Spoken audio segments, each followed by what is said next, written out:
Good morning. Today let us study particle in one-dimensional box part 2 and 7th postulate of quantum mechanics we have missed in the previous class. Okay. Particle in one-dimensional box is the simplest system where the postulates of quantum mechanics can be applied to solve the Schrodinger wave equation. This is the simplest mathematical system where we can solve the Schrodinger wave equations and we can obtain the energy values and the wave functions. Okay, what is one-dimensional box? Particle in one-dimensional box. Yep. In this, the particle is confined to move in only one direction, that is x direction. The particle is confined to move only in one direction, x direction. The particle is present within a box, okay, with the walls of infinite height. With the walls infinite height, the particle cannot escape out of the box, and it is assumed that the potential energy is equal to 0. The potential energy is assumed to be equal to 0 within the box. Remember? And the potential energy is very high, that is infinity at the walls of the box and outside the box. The potential energy is high. Therefore, the particle remains inside where the potential energy is minimum. Okay. Therefore, applying quantum mechanics, the Schrodinger wave equation, according to one of the postulates of quantum mechanics, the eigenvalue equation or the Schrodinger wave equation, h cap psi equal to E psi. H cap equal to kinetic energy operator is the sum of the Hamiltonian operator is the sum of kinetic energy operator and potential energy operator. We have already shown that the Hamiltonian operator is derived from the classical kinetic energy expression minus h cross square divided by 2m d square by dx square, where h cross equal to h by 2 pi, where h is the Planck's constant. Okay. So on substituting in this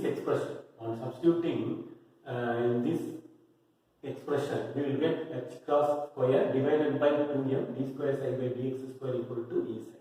Okay. On rearranging, you bring 2m here, h square here, and you bring it here. Then d square psi by dx square plus 2m divided by h cross square E psi equal to 0. Okay. Now 2m E, where m is the mass of the particle, mass of the electron, if the particle is electron in a box. E is the energy of the particle, h cross equal to h by 2 pi. Okay. So all are constant. Let us assume k square. Okay. D square psi by dx square, k square psi equal to 0. This is nothing but your second order differential equation. The mathematical solution for this second order differential equation you are studying in your mathematics allied course or in +2. The mathematical solution for the second order differential equation is given by psi equal to a cos kx plus b sin kx. K is constant and a and b are constant. Okay. Where psi is the wave function used to describe the particle in a one-dimensional box. Psi is the wave function used to describe the particle in a one-dimensional box. Okay. Now, let us apply the boundary conditions. What is boundary condition? The particle is allowed to move from x equal to 0 to x equal to a. So, the length of the box, what is the length of the box? A. What is the length of the box? A. Therefore, the particle is allowed to move from x equal to 0 to x equal to a. Therefore, x equal to a, boundary condition. This is the boundary. X equal to 0, x equal to a. So, x equal to 0, at x equal to 0, psi equal to 0, because the particle cannot be present at the wall or outside the box. Therefore, psi equal to 0. Here also psi equal to 0, and also outside the box also psi equal to 0. Okay. Therefore, by substituting the value psi equal to 0, a cos 0, cos k 0 plus b sin k 0. Therefore, you know that sin k 0 is, sin 0 is 0, cos 0 is 1. Therefore, a 1 plus 0. Therefore, a equal to 0. Now, therefore, this term becomes 0. psi equal to b sin kx. Okay. Let us apply the second boundary condition. Yeah, x equal to a, psi equal to 0. Okay. Therefore, then psi equal to 0 and b sin k a. Okay, sin k. This is x equal to a. Therefore, a. Therefore, b 0 equal to b. Now, sin ka equal to 0. Sin ka equal to b. This is b equal to 0. Sin ka equal to 0 mathematically. Therefore, sin n pi equal to 0. Sin 1 pi, 0 pi, sin 2 pi, 3 pi equal to 0. Therefore, ka equal to n pi. Mathematically, it is obtained ka equal to n pi. Therefore, you put ka equal to n pi. Therefore, where n is the quantum number, used to describe the system for one-dimensional box, there is only one quantum number. Okay, the energy levels are quantized as you see here, n equal to 0, 1, 2, 3. Therefore, k equal to n pi by a, because k we need a, this k we need a. Okay, now therefore k square equal to this one, k square equal to 2me by h cross square. Therefore, k square equal to m square by a square equal to 2me divided by h by 2 by whole square. On rearranging, you will get the energy of the particle in a one-dimensional box. We can obtain the energy values for various energy levels. En equal to m square h square divided by 8ma square. Okay, and similarly, psi equal to b sin k. What is k? K is nothing but n pi by a.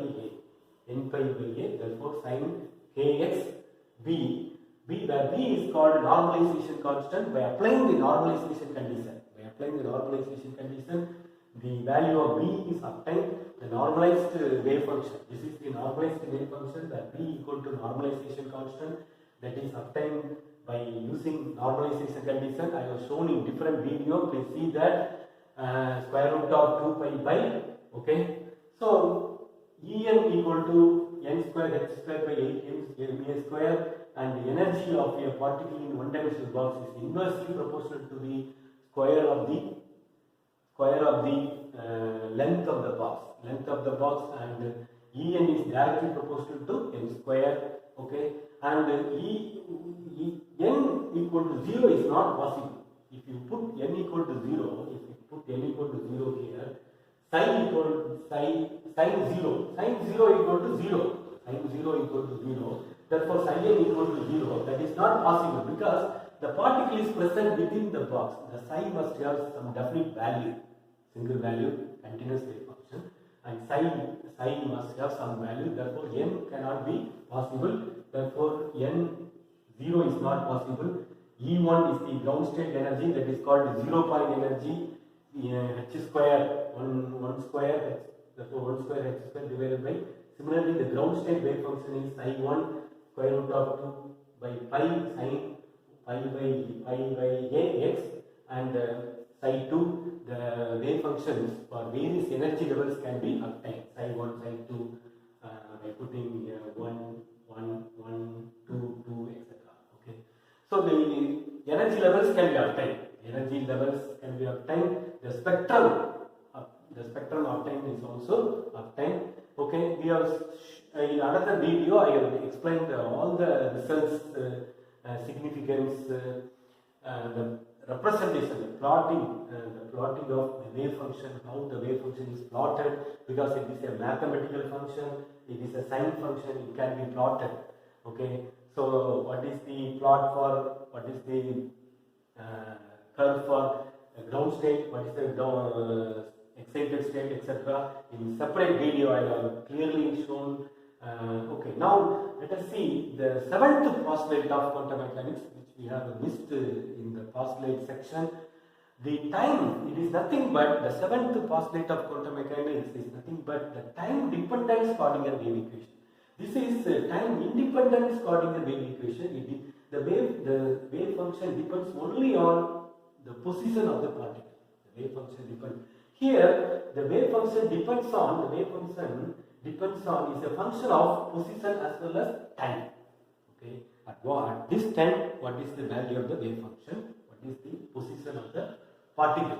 Okay, so it is also called the time development Schrodinger wave equation. It is given by x dash I, x comma t equal to I is the imaginary number.